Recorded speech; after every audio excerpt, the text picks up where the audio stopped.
The material that you're about to listen to and engage with came from our 2017 Missiology Lectures, when myself, along with my colleague Johnny Ramirez-Johnson, said we need to do this next 2017 Missiology Lectures on this topic of race, theology, and mission.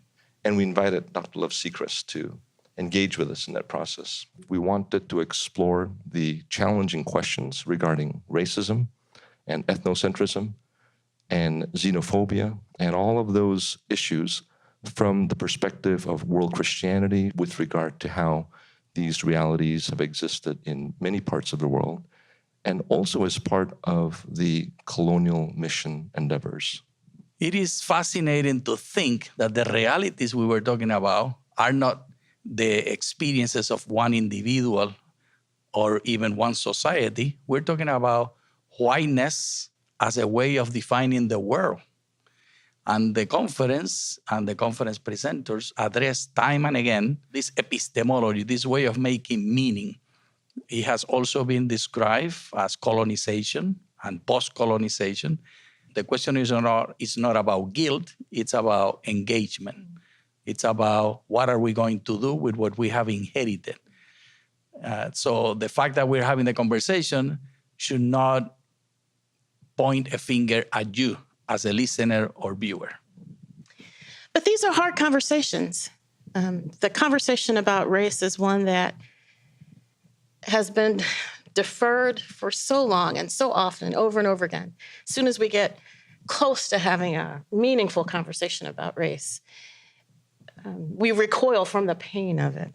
And so in our lectures, you'll see some of that pain emerge. You'll see some people who have long experienced racism express and declare and name experiences that they have had that have been deeply formative, deformative even. So this conversation is not a pretty one, but we're having it.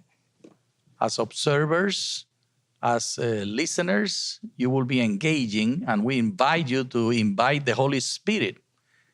The three of us pray a lot about this series. We humbly submitted to God and pleaded for God's mercy to lead us. We are feeble, and combined, we are imperfect, and we have prayed that the Lord will fill the gaps. And the conversation is only a starter. It is in your hands. It is in your community. It is in your family. And most importantly, it is on your knees.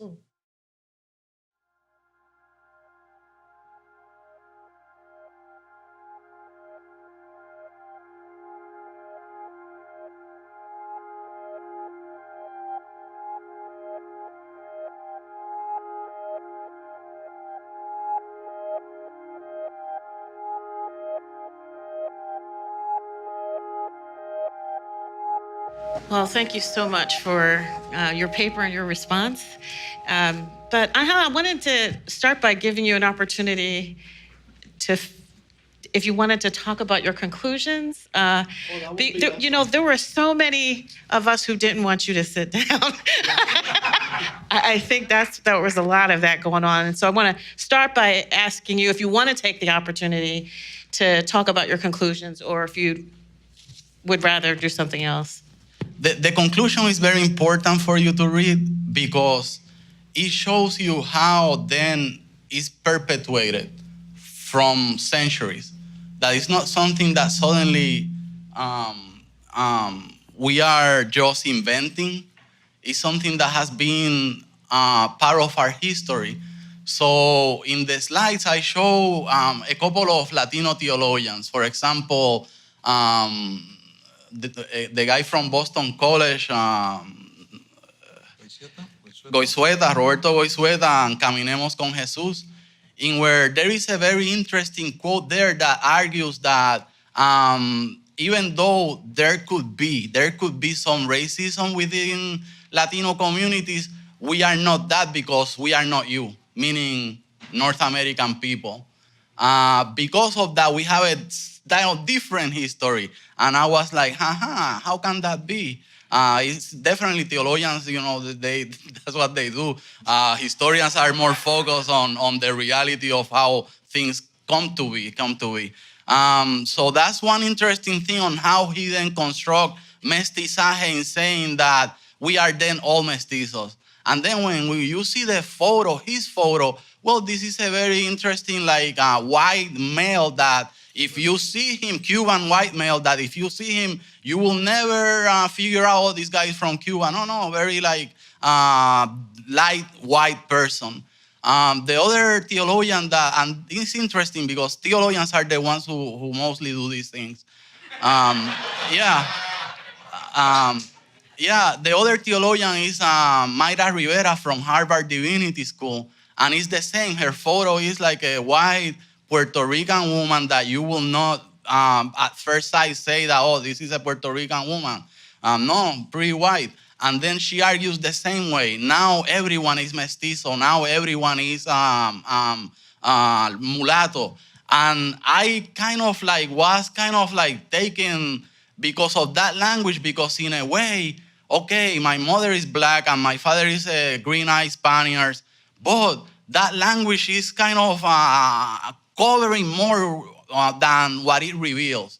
It covers really then the same history that we are attacking or we are critiquing, the history of suddenly the African experience disappear from our historiography. The African experience is kind of pushed to the margins, and then no one wants to recognize that, hey, tu abuela dónde está? Meaning meaning where is your grandmother? She's somewhere there, and probably she was black.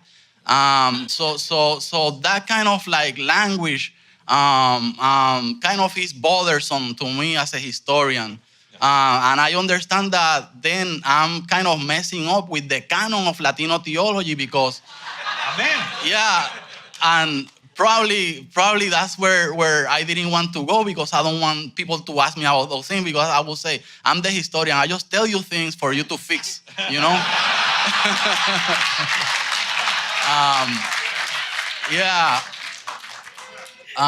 So another aspect that comes into play that even the conversation of Asian Americans didn't bring into consideration, it was they tried to avoid the binary black and white, but suddenly they end up in the same place, like black and white kind of thing, without realizing that there are Latin people like me who are married to a Korean person, to a Korean wife.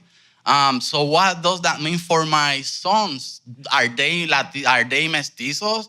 Are they mulattoes when then they come also from a place that don't have that kind of language? So I'm struggling even with those ideas on my own family that are kind of Korea Ricans, as I tell my boys, Korea Ricans, and so what does it mean, for us to grab our sense of categorizing people based in these categories that sometimes they have a history, and the history, as I hope I show you, is a history of exclusion of the black aspect. As missionaries used to say, you have the best blood in the Spaniards and the Amerindian, and suddenly you forget that maybe 80% of the population is kind of black descent too. Probably now it's completely 100%. There is something there that you cannot exclude blacks from who we are as people, as beings, So that's kind of the conclusion. And then the postscript is pretty much a denunciation, right? It's not, for me, it's not a theology of reconciliation yet. I don't think that we should reconcile these things, but we should denounce them. Instead of thinking so early about reconciliation, I use Mortimer Arias in arguing that what we really have to do is to denounce how our history has been clouded with so much racism, and then we don't even realize that wow, we are perpetuating racism. And then I say, no, I'm Puerto Rican, I'm not racist. How can I be racist? And then it's yeah, right.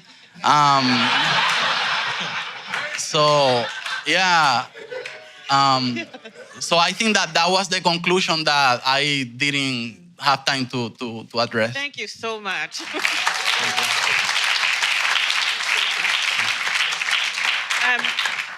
We got 3 or 4 questions about the evangelical church.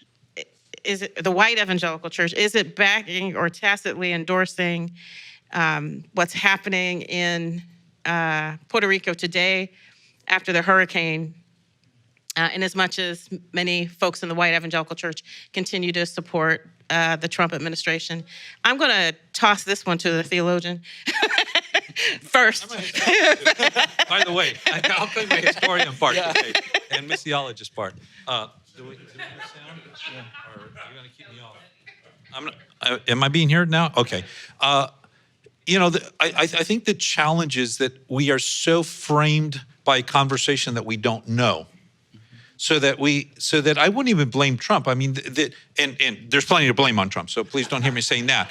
But the issue is that most of us have no conceptualization of how Puerto Rico is treated because the United States doesn't have colonies. We don't do things like that.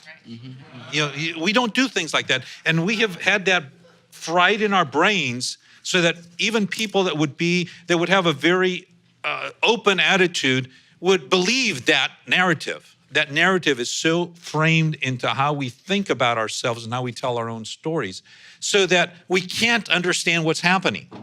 We can't understand why, the categories that have been used to speak of Puerto Rico in English, Commonwealth, in Spanish, Estado Libre Asociado, neither of which terms have any legal standing anywhere in the world other than in this makeshift for reality that's called Puerto Rico, and they don't even mean the same thing in English or Spanish. Just to make it even more interestingly and complicated, the U.S. Supreme Court just said, no, none of those things actually make any sense.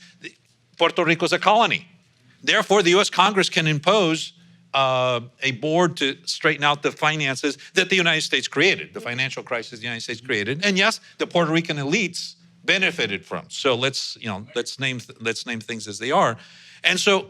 I think part of the problem is that most of us don't even know that Puerto Rico really is part of the United States because it really isn't, let's be honest.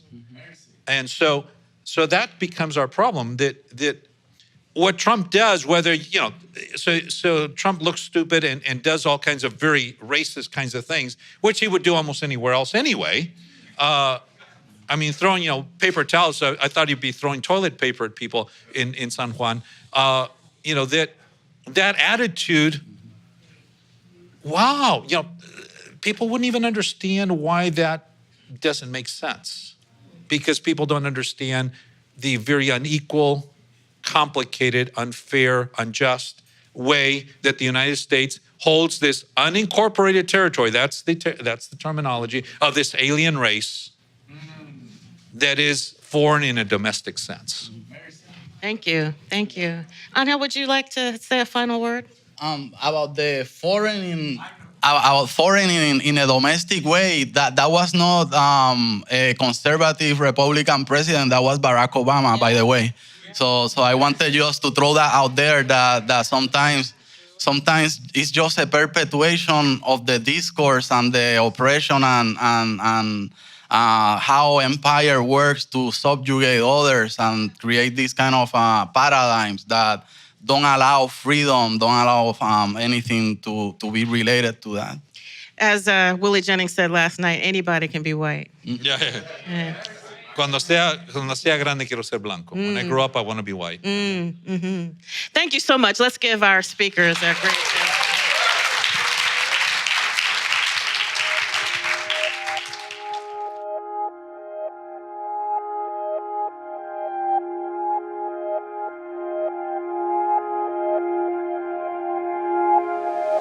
Thank you.